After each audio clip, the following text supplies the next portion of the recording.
사랑하는 나성환이 교회 성도 여러분 안녕하세요. 8월 31일 수요일입니다. 새 찬송가 313장 내 임금 예수 내 주여 찬양하시겠습니다.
아멘.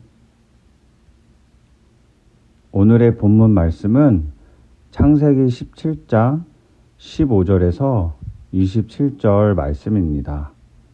하나님이 또 아브라함에게 이르시되 내 아내 사레는 이름을 사레라 하지 말고 사라라 하라.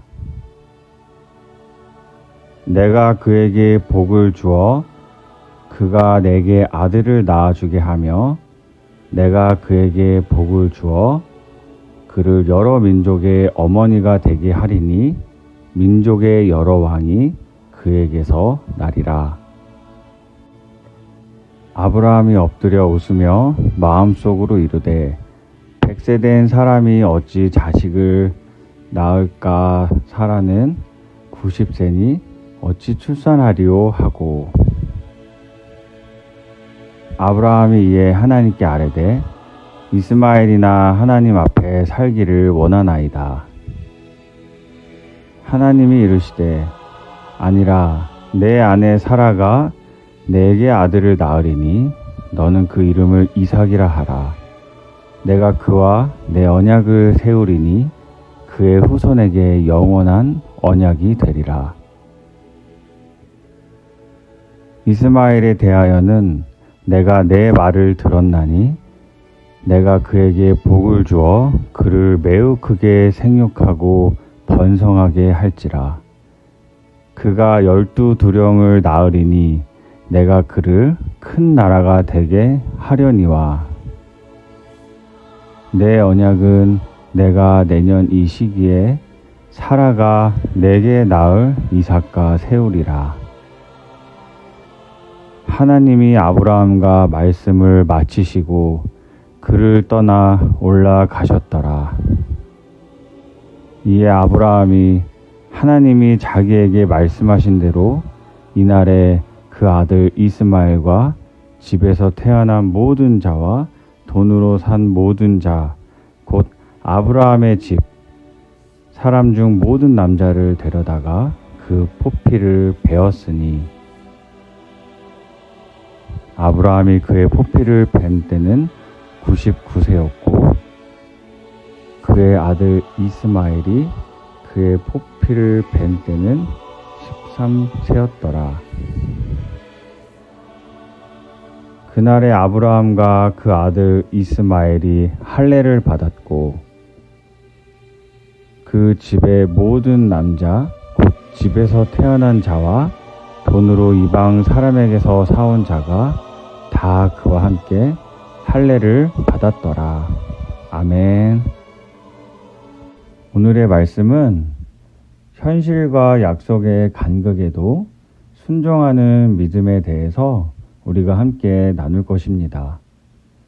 하나님은 사례를 사라라 부르시며 여러 민족의 어머니가 되리라고 약속하십니다. 아브라함은 그 말을 듣고 웃으면서 늙은 사라가 어떻게 출산하겠느냐고 생각하였습니다. 하지만 하나님은 사라가 낳은 아들의 이름을 이삭이라고 명하셨습니다. 아브라함과 그 집의 모든 남자가 하나님의 말씀대로 할례를 받게 되었습니다. 오늘의 본문을 통해서 하나님께서 아브라함에게 어떻게 역사하셨는지를 함께 살펴보도록 하겠습니다. 성도 여러분, 하나님께서 아브라함에게 주신 약속이 있습니다. 그 약속은 아브라함에게 모든 민족의 아버지가 되는 아들을 허락하신다는 약속이었습니다. 아브라함에게 주신 약속의 아들의 이름을 이삭이라고 지었습니다. 그 이름의 의미는 웃었다라는 의미입니다. 웃었다라는 것에는 기쁨의 의미가 함께 있는 것입니다. 하나님께서 아브라함을 웃게 하신 장면을 오늘 본문에서 우리는 볼 수 있습니다. 사실 여기서 아브라함이 웃은 것은 어처구니 없어 하는 웃음이었습니다. 하지만 나중에 한박 웃음이 되었습니다. 성도 여러분, 쓴 웃음이라고 하는 것은 현실은 하나님과의 약속과는 전혀 연관이 없어서 탄식이 나오는 그런 상황에 지어지는 웃음일 것입니다. 하나님이 약속을 할 때 오늘의 본문에서 아브라함은 힘들어 했었던 것을 볼 수 있습니다. 아이가 없어서 마음이 허전하고 하나님의 약속대로 이루어지지 않는 것에 대해서 본인 스스로 아픔이 있었는데요. 하나님께서 찾아와서 말씀하셨을 때 마음속으로는 자기 혼자 한 이야기로 오늘의 본문이 기록되어 있는 것입니다. 15절을 함께 읽겠습니다. 하나님이 또 아브라함에게 이르시되 내 아내 사레는 이름을 사레라 하지 말고 사라라 하라. 하나님이 본격적으로 약속을 이루기 시작하십니다. 이름을 새로 만들었습니다. 그 의미는 옛 자아가 새로운 자아로 변경되는 것을 의미합니다. 아브라함이라는 이름의 뜻도 존귀한 아버지라는 뜻이고, 아브라함이라는 이름의 뜻은 많은 자의 아버지라는 뜻입니다. 또 사레는 마이 프린세스라는 여주인이라는 의미의 이름입니다. 사라는 많은 민족의 어머니라는 뜻의 이름인 것입니다. 그러니까 좋은 의미에서 좋은 의미로 이름이 바뀌었는데요. 여기서 무슨 차이가 있는 것일까요? 내가 생각한 좋은 의미도 좋은 것이지만 하나님의 약속을 통해서 주어진 이름은 더 복되다는 그런 의미인 것입니다. 세례를 받음으로 새로운 이름을 받았다는 것을 의미합니다. 믿음의 사람들 한 사람 한 사람도 하나님 앞에서 새 이름을 받았습니다. 할례 받는 것을 신약적으로 세례 받는 것이라고 한다면 세례는 죽었다는 것입니다. 물 속에 들어갈 때 예수님과 함께 죽었다는 의미이고, 다시 그 물에서 나왔을 때에는 예수님과 함께 새로운 부활의 생명으로 살아났다는 것을 의미합니다. 사탄의 종에서 하나님을 아바 아버지로 부르는 하나님의 자녀가 되는 새로운 신분이 되는 것입니다. 예전에는 사탄의 종이었던 내가 이제는 하나님의 아들, 딸이 되는 새로운 의미가 되는 것입니다. 나의 이름이 아무리 좋아도 하나님이 주신 이름으로 바꾸라는 것입니다. 열국의 아버지, 어머니가 되는 약속된 존재라는 것을 기억하라고 하나님께서 아브라함에게 말씀하고 계신 것입니다. 성도 여러분, 우리가 세상을 살아가면서 넘어질 수도 있고 흔들리고 힘겨울 때가 있을 때 예수 그리스도의 자녀로 하나님 앞에 나올 때 하나님은 우리가 하나님의 자녀라는 것을 다시 확인시켜 주십니다. 우리의 신분이 하나님의 자녀인 것을 확인하고 살아갈 것을 위로하십니다.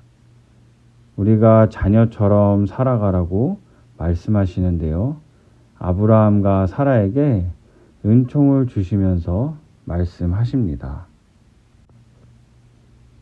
16절에 보면 내가 그에게 복을 주어 그가 내게 아들을 낳아주게 하며 내가 그에게 복을 주어 그를 여러 민족의 어머니가 되게 하리니 민족의 여러 왕이 그에게서 나리라. 너는 복을 받고 모든 아들의 어머니가 되리라 라고 말씀하십니다. 17절을 이어서 보겠습니다. 아브라함이 엎드려 웃으며 마음속으로 이르되 100세 된 사람이 어찌 자식을 낳을까?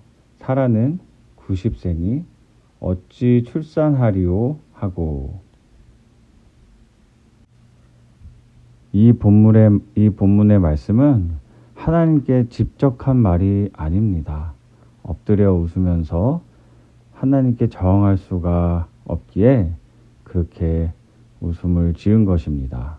또 하나님께서 세 번째 듣는 말씀이기 때문에 자신의 삶에서 일어나지 않은 일에 하나님께서 안 보시겠지 하고 웃은 웃음인 것입니다. 바로 불신과 어처구니가 없는 웃음인 것입니다.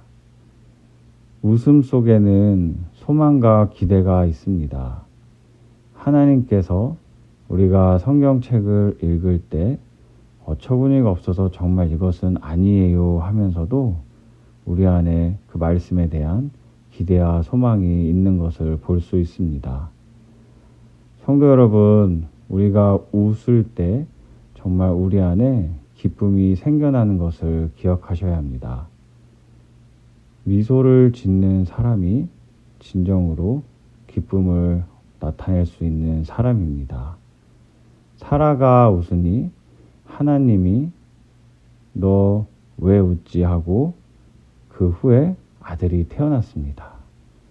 바로 이삭이라는 이름의 뜻을 가진 아들이 태어난 것입니다. 앞부분은 쓴 웃음이었는데요. 뒷부분은 박장대소의 웃음이 되었습니다. 앞부분은 불신앙과 쓴 웃음이었는데요. 이제 한박 웃음이 되었던 것입니다. 한박 웃음이 되었을 때 그 속에 내 야망과 욕심이 있었는데 후에 하나님의 약속이 있고 그 약속에 대한 믿음으로 기다림이 있었던 것입니다. 하나님 앞에서의 두 사람의 사랑과 순종이 나타난 것입니다. 19절의 말씀을 보면 하나님이 이르시되 아니라 내 아내 사라가 내게 아들을 낳으리니 너는 그 이름을 이삭이라 하라. 내가 그와 내 언약을 세우리니 그의 후손에게 영원한 언약이 되리라. 하나님께서 아브라함에게 말씀하십니다. 이것을 내가 한번 실천해 볼 수 있겠느냐? 이것이 할례입니다. 성도 여러분, 아브라함의 위대한 점은 바로 이것입니다. 아브라함에게 물음이 없었던 것이 아니고 아브라함에게 의심이 없었던 것이 아닙니다. 아브라함은 의심하고 하물며 불신앙을 가지고 있었습니다. 그런데 하나님께서 말씀하셨을 때 아브라함은 바로 행한 것이 있습니다. 22절 하나님이 아브라함과 말씀을 마치시고 그를 떠나 올라가셨더라. 성도 여러분, 아브라함이 한 것이 있습니다. 그는 의심이 있었고 그랬었지만 아브라함의 위대함은 하나님께서 나에게 주신 약속의 표지가 무엇일까 생각했습니다. 그리고 아브라함은 결단을 했습니다. 아브라함도 흔들렸지만 하나님의 약속을 보고 본인이 해야 할 것을 했습니다. 23절입니다. 이에 아브라함이 하나님이 자기에게 말씀하신 대로 이날에 그 아들 이스마엘과 집에서 태어난 모든 자와 돈으로 산 모든 자, 곧 아브라함의 집 사람 중 모든 남자를 데려다가 그 포피를 베었으니 아브라함은 바로 실행을 했습니다. 우리가 아브라함을 닮아가야 하는 믿음의 모습은 우리가 마음속으로 하나님의 말씀을 깨닫고 바로 적용해야 하는 것입니다. 하나님, 내일부터 내가 순종하겠습니다. 내일부터 내가 하겠습니다. 성도 여러분, 바로 오늘 해야 하는 것입니다. 아브라함은 바로 그날에 행했습니다. 하나님의 약속이라는 것이 확실히 확인이 되었을 때에는 바로 행해야 하는 것입니다. 사랑하는 성도 여러분, 우리는 하나님의 자녀가 되었습니다. 그럼에도 우리는 넘어지고 그럼에도 실수합니다. 우리가 실수할 때 주님 앞에 다시 돌아와야 합니다. 그때 하나님께서 주신 약속을 다시 받고 깨달으면 그것을 잘 몰라도 이해가 잘 되지 않아도 의심이 생겨도 그날 바로 지금 하시면 되는 겁니다. 왜 그러냐면 그렇게 행하실 때 하나님께서 도와주십니다. 하나님께서 우리의 삶에 약속을 실현시키십니다. 하나님이 기뻐하시는 것이 이것이구나라는 것을 우리가 깨닫게 되었을 때 우리가 조금 손해보고 이렇게 하면은 우리가 불안할지라도 그 하나님의 약속을 붙들고 우리가 행했을 때 하나님께서 우리의 삶을 더욱더 강하게 주관하시고 강한 손길로 우리의 삶을 온전히 도우시고 인도하신다는 사실을 오늘의 말씀을 통해서 우리 모든 성도님들께서 마음속에 깨닫고 행할 수 있는 그런 믿음을 더욱더 가지시고 또 실천하시기를 주님의 이름으로 간절히 축원합니다. 주신 말씀 기억하시며 기도하겠습니다. 하나님 감사합니다. 저희 나성환이 교회 성도님들의 삶 속에 하나님께서 아브라함에게 약속하셨던 것과 같이 하나님의 약속을 우리 성도님들 각 사람에게 허락하셔서 감사를 드립니다. 우리 성도님들이 하나님께서 주신 그 약속을 아브라함과 같이 믿음으로 결단하고 하나님께서 기뻐하시는 방법으로 우리가 하나님과 함께 동행하며 그 약속들이 성취되고 이루어지는 것을 우리가 보기를 기대합니다.